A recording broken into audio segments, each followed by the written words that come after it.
ये क्वेश्चन है question number 3, इसका 1 नंबर। ठीक, तो लिखा हुआ है दो संख्याओं का अंतर कितना दिया हुआ है, 26 है। तो दो संख्याओं का अंतर यहाँ पे लिख देते हैं, दिया है। ठीक, दो संख्या है। ठीक, उसका अंतर का मतलब होता है माइनस का, दिया कितना हुआ है 26।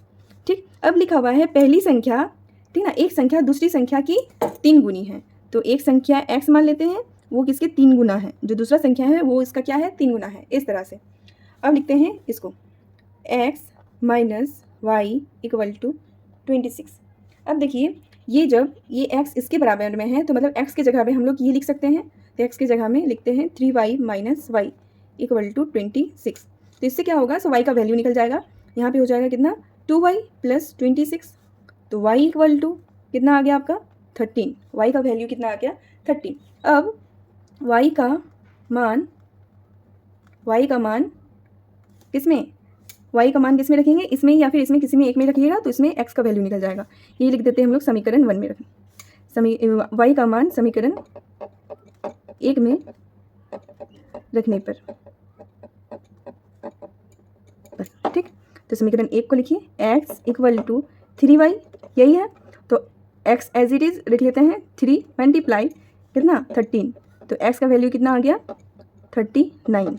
बस यही आपका क्या हो गया, आंसर हो गया, x और y आपका क्या हुआ, निकल गया। अब इसी तरह दूसरा नंबर क्वेश्चन में लिखा हुआ है क्या, देखिए क्वेश्चन नंबर 3 का 2 नंबर।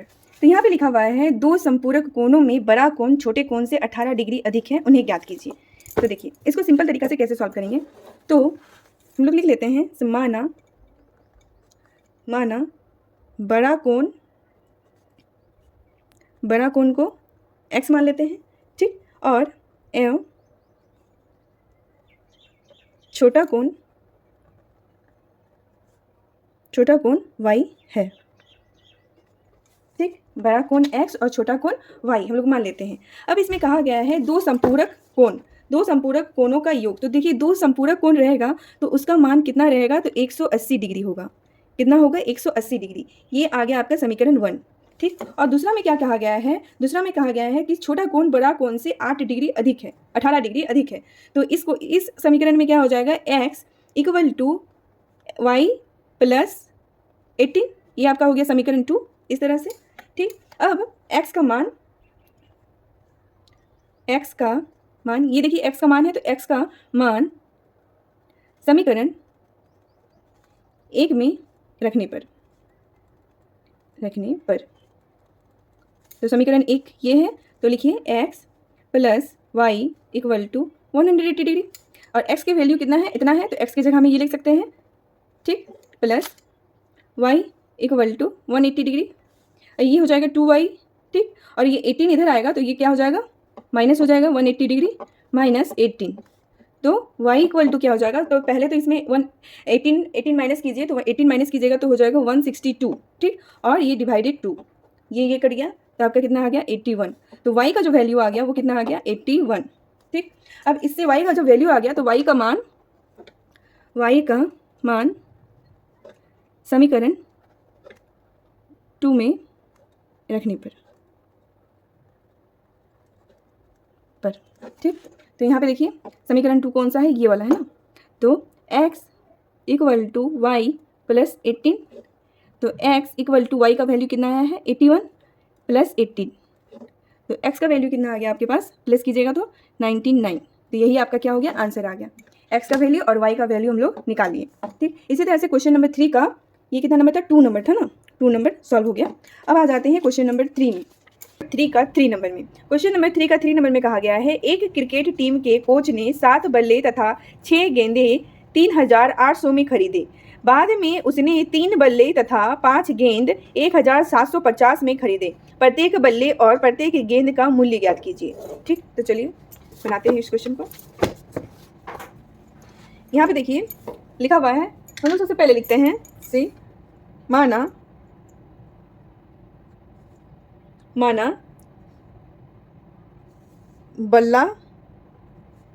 बल्ला इक्वल टू एक्स। बल्ला को हम लोग ने क्या मान लिया x, और गेंद को क्या मान लिया हम लोग y। ठीक, तो कहा गया है क्वेश्चन में कि 7 बल्ले और 6 गेंद कितना में खरीदे? 3800 में। तो हम लोग इसको इस तरह करके लिखते हैं कि 7 बल्ले और 6 गेंद कितना में खरीदे? तो 3800 में, इस तरह से। ठीक, अब देखिए ये आपका एक क्या बन गया? समीकरण बन गया। तो इस समीकरण में x को क्या करते हैं हम लोग? अलग करते हैं। तो यहाँ पे देखिए 7x इक्वल टू 3800, ये प्लस में है तो इक्वल टू की इधर गया तो क्या हो गया? -y, -6y। ठीक, इसी तरह से x को रहने देते हैं तो यहाँ पे हो जाएगा आपका 3800 माइनस 6y/7। ठीक, ये आपका क्या बन गया? समीकरण 1। ठीक, अब देखिए इसी तरह से दूसरा में क्या कहा गया है? दूसरी बार जब उसने खरीदा तो 3 बल्ले और 5 गेंद कितना में? 1750 में। तो उसको लिखते हैं 3 गेंद और क्या खरीदा? 3 बल्ला और 5 गेंद कितना में? 1750 में। इस तरह से दूसरा वाला में। दूसरी बार यहाँ पे आप लिख दीजिए, अगर कंफ्यूजन होगा तो दूसरी बार। ठीक, अब इसमें भी क्या करना है? आपको x को अलग करना है। तो 3x equal to 1750 minus 5y। इसी तरह से x equal to 1750 minus 5y/3। ठीक, ये आपका क्या हो गया? समीकरण 2। अब यहाँ पे आप देखिए x इसके बराबर है और x इसके बराबर है, मतलब ये दोनों आपस में क्या है? बराबर होगा। तो आप यहाँ पे सबसे पहले लिख लीजिए समीकरण 1 और समीकरण 2 से। ठीक, समीकरण 1 और 2 से हम लोग को क्या मिला है? ये 3800 माइनस 6y/7 क्या है? बराबर है किसके? तो 1750 माइनस 7y/3 इसके बराबर है। तो क्या करना है? आपस में इसको मल्टीप्लाई कर दीजिए। ये इसके साथ मल्टीप्लाई हो जाएगा तो 3 जब इससे मल्टीप्लाई करेंगे तो कितना आ जाएगा आपका? 6 और इधर 7 9 11 ना, 11400। इसको मल्टीप्लाई किए, फिर ये इसके साथ भी मल्टीप्लाई होगा तो यहाँ पे आपका हो जाएगा कितना? 18y। इसी तरह से 7 जब इसके साथ मल्टीप्लाई करेगा तो आपका हो जाएगा 12250। ठीक, माइनस ये जब इसके साथ मल्टीप्लाई होगा तो 35y, इस तरह से। अब देखिए y को एक साथ रख लेते हैं। ये है यहाँ पे माइनस में, तो इधर आएगा तो क्या हो जाएगा? प्लस में। 35y minus 18y equal to 12250, ये माइनस में आ जाएगा, माइनस 11400। यही है। ये दोनों को माइनस कीजिए। जब ये दोनों को माइनस कीजिएगा तो कितना आ जाएगा आपका? 17y। ठीक, और ये दोनों को जब माइनस कीजिएगा तो आपका आ जाएगा कितना? 850। ठीक, अब देखिए y इक्वल टू क्या हो जाएगा? ये इसके साथ डिवाइड हो जाएगा और डिवाइड होने के बाद कितना आ जाएगा? y आपका 50। 5 बार में ये, ठीक ना, 0। ठीक, 50 बार में ये कट गया, मतलब y का मान हम लोग का कितना आ गया? 50 आ गया। अब क्या करेंगे? समीकरण 2 में क्या करेंगे? y का मान बैठाएंगे। आप समीकरण 1 में भी y का मान बैठा सकते हैं। तो यहाँ पे आ जाते हैं हम लोग। यहाँ पे लिखिए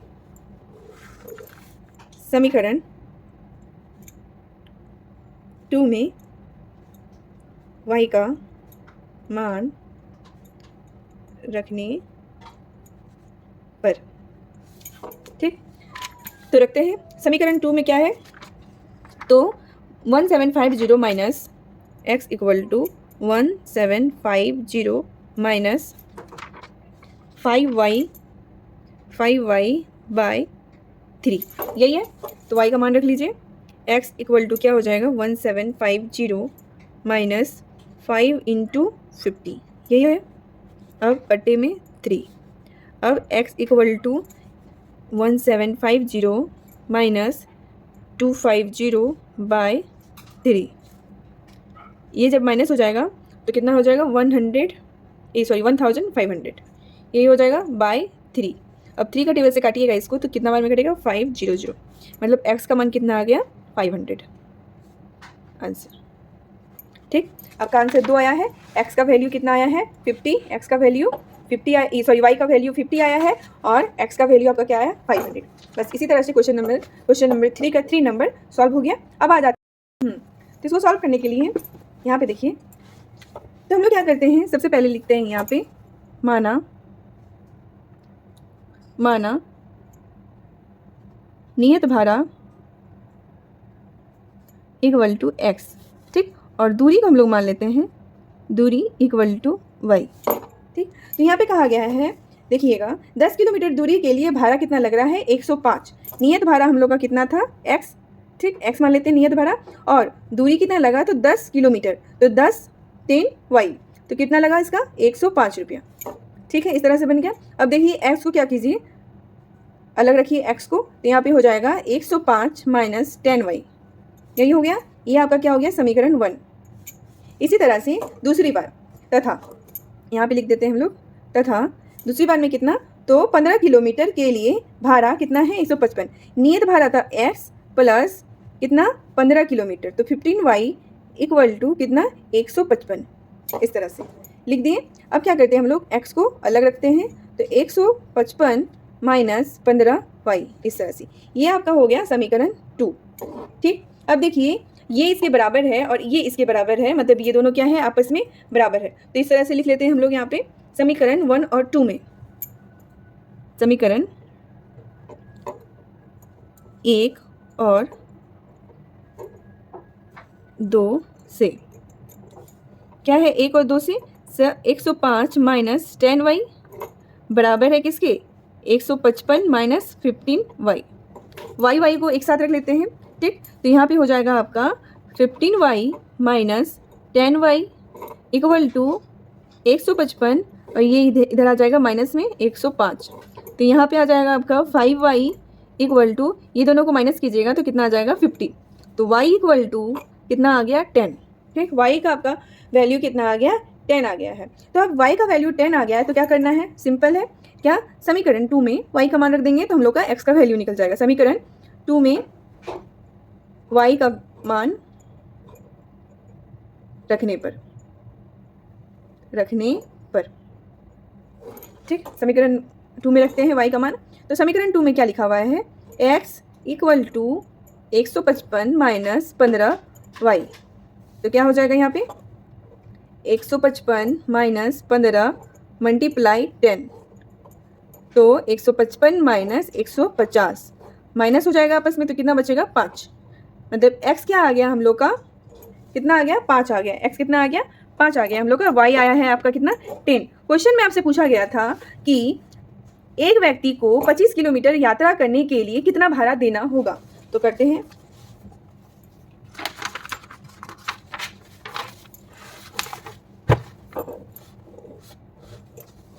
यहाँ पे लिखते हैं एक, यहाँ पे आप थोड़ा सा एक हिंट दे दीजिए, एक व्यक्ति द्वारा 25 किलोमीटर यात्रा करने पर, ठीक, इस तरह से आप लिख दिए। अब देखिए क्या हो जाएगा यहाँ पे 25y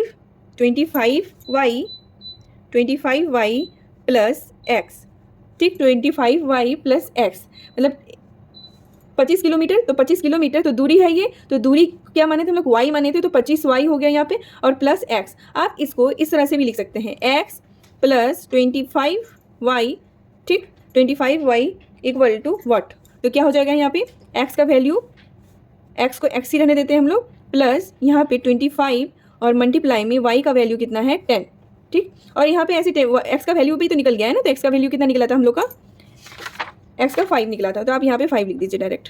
यहाँ पे क्या हो जाएगा 5, x का वैल्यू 5, y का वैल्यू 10, इस तरह से। अब इसको सॉल्व कीजिए, 5 प्लस यहाँ पे हो जाएगा 250, ये दोनों को प्लस कीजिए तो आपका आ गया कितना 255 आपका क्या हो गया आंसर हो गया, ठीक, यही आपका क्या हो गया आंसर हो गया।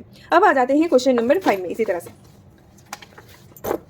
तो देखिए क्वेश्चन नंबर 5 में क्या कहा गया है, यदि किसी भिन्न के अंश और हर दोनों में 2 जोड़ दिया जाए, ठीक, अगर भिन्न के अंश और हर में 2 जोड़ दिया जाए तो वह कितना हो जाता है, तो 9/11 हो जाती है। यदि अंश और हर दोनों में 3 जोड़ दिया जाए तो वह कितना हो जाती है, तो 5/6 हो जाती है। वो भिन्न ज्ञात कीजिए। आपको क्या निकालना है, भिन्न निकालना है। तो चलिए इस क्वेश्चन को बनाते हैं, क्वेश्चन लिख लेते हैं सबसे पहले। तो चलिए इस क्वेश्चन को बनाते हैं। हम लोग यहाँ पे लिखते हैं सबसे पहले, माना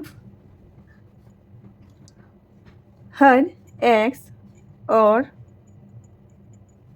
अंश y है।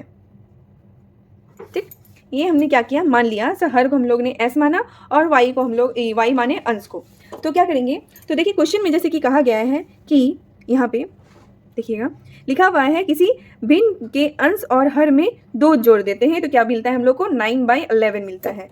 तो अंश और हर पता नहीं क्या है, निखिल x और y माने हम लोग, तो अगर इसे हम लोग क्या करते हैं 2 जोड़ देते हैं इस तरह से।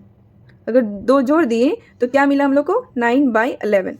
ठीक, यही कुछ इक्वेशन बन रहा है। अब इसको क्या करना है, सॉल्व करना है। तो मल्टीप्लाई कीजिए, तो यहाँ पे हो जाएगा 11x, इससे मल्टीप्लाई हुआ तो, और ये इससे मल्टीप्लाई हो गया तो कितना हो गया 22, इक्वल टू ये मल्टीप्लाई करेंगे तो कितना हो जाएगा 9y + 18। ठीक, अब देखिए y और x को निकालते हैं। क्या हो जाएगा, यहाँ पे x को साइड करना है। ठीक, x हर इसमें x को साइड करना है, तो x यहीं पे रहा, तो यहाँ पे क्या है 9y + 18। ठीक, और ये है प्लस में, तो इधर आया तो क्या हो गया माइनस में, इस तरह से। ठीक, तो करते हैं, यहाँ पे देखिए x को यहीं पे रहने देते हैं, 11 मल्टीप्लाई में है तो इधर आएगा तो क्या हो जाएगा, डिवाइडेड हो जाएगा 9y, ये प्लस माइनस हो के माइनस हो जाएगा, माइनस कितना हो जाएगा 4, -4/11। ठीक, ये आपका इक्वेशन बना, ये हो गया इक्वेशन 1। ठीक, अब इसी तरह से इक्वेशन 2 में तथा और क्या दिया हुआ है, एक में हर और अंश में 3 जोड़ देता है, हर और अंश में 3 जोड़ देते हैं तो क्या मिलता है 5/6। हर और अंश में 3 जोड़ देते हैं दोनों तरफ तो क्या मिलता है 5/6। ठीक, यही बोला गया है। मल्टीप्लाई कीजिए, 6x + 18 और इधर 5y + 15। ठीक, x को हम लोग को क्या करना है, साइड करना है, तो ये हो जाएगा आपका 5y + 15, ये इधर आएगा तो -18 बाय अभी नहीं दीजिए, ठीक ना, क्योंकि अभी तो x सिस्टम में करना ही है। तो यहाँ पे x को हम लोग क्या करते हैं, अलग रखते हैं, 6 को इधर ले आते हैं, तो ये हो जाएगा 5y, ये प्लस माइनस करके कितना हो जाएगा यहाँ पे 3। ठीक ना, -3/6, अब बाई 6 हो जाएगा। ठीक, ये आपका हो गया इक्वेशन 2। अब क्या करना है, समीकरण 1 और 2 से जब दोनों x के बराबर है तो हम लोग को क्या करना है, दोनों को बराबर कर देना है। तो यहाँ पे लिखिए समीकरण 1 और समीकरण 2 से। ठीक, अब देखिए यहाँ पे ये x के बराबर है, यहाँ पे ये x के बराबर है और ये भी क्या है, x के बराबर है, मतलब ये दोनों आपस में क्या है, समीकरण 1 और 2 बराबर होगा। तो इसको लिख लेते हैं, क्या है 9y - 4, 9y - 4/11। इसी तरह से 5y/3 5y - 3/6।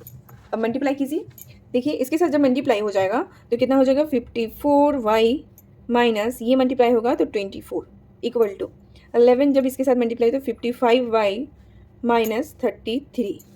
ठीक, अब हम लोग का y निकालना बहुत ईजिली हो जाएगा। ये क्या करते हैं हम लोग, इसको इधर लेके आते हैं तो यहाँ पे हो जाएगा कितना 54y - 55y इक्वल टू, ये इधर आएगा तो प्लस में हो जाएगा।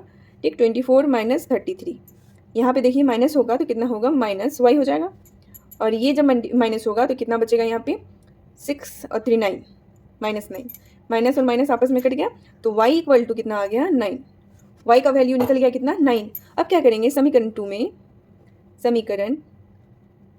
में y का मान रखने पर। ठीक, तो समीकरण 2 में क्या है, समीकरण 2 यही है आपका, तो x इक्वल टू कितना हो गया 5y - 3/6, यही है। तो क्या हो जाएगा, x का वैल्यू 5 मल्टीप्लाई y का वैल्यू 9 है, 9 कर देते हैं -3/6, x इक्वल टू मल्टीप्लाई कीजिए 45 - 3/6। इसी तरह से x इक्वल टू कितना आ गया, माइनस कीजिए इसको, जब माइनस करेंगे तो कितना आ जाएगा यहाँ पे 42/6। तो x का वैल्यू आपका आ गया कितना 42, कितना बार में 7 बार में कट हो जाएगा तो x का वैल्यू कितना आ गया 7। ठीक, x का वैल्यू कितना आ गया 7 और y का वैल्यू कितना आ गया 9। बस यही आपका आंसर हो गया। और कुछ पूछा गया है क्या, नहीं, बस भिन्न ज्ञात करने के लिए बोला गया था। तो भिन्न हम लोग का क्या हो गया, x/y है ना, भिन्न क्या है, तो यहाँ पे लिख लेते हैं, हाँ भिन्न यहाँ पे लिखते हैं भिन्न इक्वल टू x/y था, तो क्या है x का वैल्यू कितना आया हम लोग का 7/9। बस यही आपका क्या हो गया आंसर। ठीक, अब आ जाते हैं क्वेश्चन नंबर 5 नहीं 6, लास्ट क्वेश्चन है। क्वेश्चन नंबर कितना 6, ये क्वेश्चन नंबर कितना था 5 था ना, अब 6 में आ गया। देखिए क्वेश्चन नंबर 6 में कहा गया है 5 वर्ष बाद जेकब की आयु उसके पुत्र की आयु से 3 गुनी हो जाएगी। ठीक, तो 5 वर्ष पूर्व जेकब की आयु उसके पुत्र की आयु की 7 गुनी थी, उनकी वर्तमान आयु ज्ञात कीजिए। ठीक, या फिर इसका वर्तमान आयु क्या है वो निकालना है। तो चलिए निकालते हैं इसको।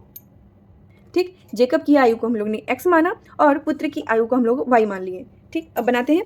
लिखा हुआ है यहाँ पे 5 वर्ष बाद। ठीक, 5 वर्ष बाद, तो यहाँ पे लिखते हैं 5 वर्ष बाद। 5 वर्ष बाद का हम लोग कैलकुलेट कर लेते हैं पहले। तो देखिए 5 वर्ष बाद बोला गया है, तो हम लोग क्या करेंगे +5 कर देंगे। किसमें?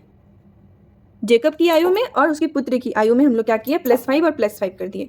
ठीक, अब यहाँ पे कहा गया है, देखिएगा ध्यान से जेकब की आयु उसके पुत्र की आयु से 3 गुनी हो जाएगी। मतलब जेकब की आयु 3 गुनी हो रही है, तो हम लोग को क्या करना है, जेकब की आयु में 3 गुना ना करके उसकी पुत्र की आयु में 3 गुना करना है। उसके पुत्र की आयु में हम लोग को क्या करना है 3 गुना करना है। ये इंपॉर्टेंट है, बहुत ज़्यादा इंपॉर्टेंट है। जब पुत्र का बोला जाएगा तो आपको क्या करना है, उसकी पिताजी के आयु में क्या करना है 3 गुना कर देना है, और उसके अगर पिताजी के आयु में कहा गया होगा तो उसके पुत्र की आयु में 3 गुना कर देना है। ठीक, इसी तरह से ये बनता है। अब इसको कैलकुलेट कीजिए, x + 5 इक्वल टू, इसको मल्टीप्लाई कीजिए तो क्या हो जाएगा 3y + 15, यही होगा। अब x को हम लोग क्या करते हैं साइड रखते हैं, तो 3y + 15 और ये इधर आएगा तो -5, तो x इक्वल टू क्या आ गया 3y + 10। ठीक, 3y + 10, ये आपका क्या हो गया समीकरण 1। ये क्या हो गया समीकरण 1। इसी तरह से क्या लिखा हुआ है यहाँ पे देखिएगा 5 वर्ष पूर्व। 5 वर्ष पूर्व का निकालते हैं हम लोग यहाँ पे, 5 वर्ष पूर्व। ठीक, 5 वर्ष पूर्व मतलब -5, दोनों में क्या करना है -5 कर देना है, y -5। पूर्व बोला जाएगा तो -5 और बाद बोला जाएगा तो +5। ठीक, अब देखिए क्या कहा गया है इसमें, जेकब की आयु उसके पुत्र की आयु की 7 गुनी हो जाती है। 7 गुनी हो जाती है तो क्या हो जाएगा, सिंपल है, क्या हो जाएगा x -5 और यहाँ पे इक्वल टू y -5 और यहाँ पे क्या हो जाएगा मल्टीप्लाई 7 हो जाएगा। अब क्या हो गया मल्टीप्लाई 7, तो करते हैं इसको, x -5 इक्वल टू 7y -35। इसी तरह से यहाँ पे x को रख लेते हैं, तो क्या हो गया 7y -35 और यहाँ पे +5 दिखाई दे रहा है आपको।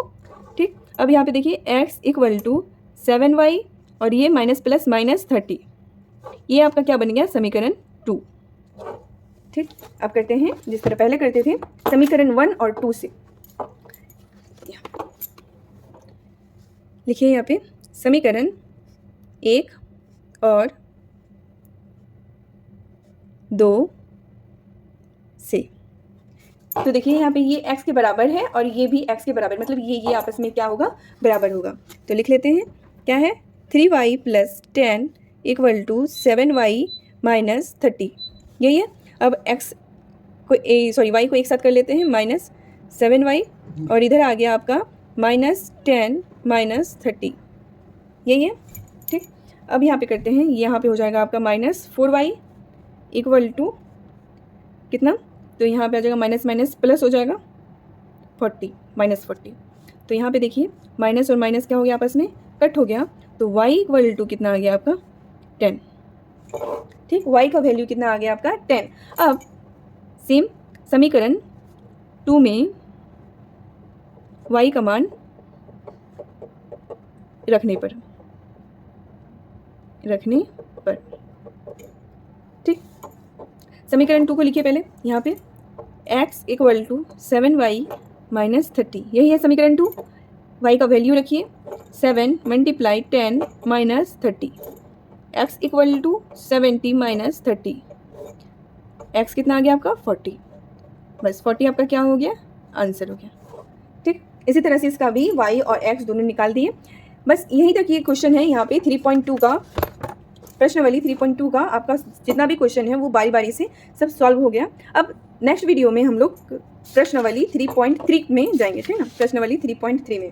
अगर वीडियो अच्छा लगा है आपको तो लाइक कमेंट सब्सक्राइब जरूर कीजिएगा। Thank you.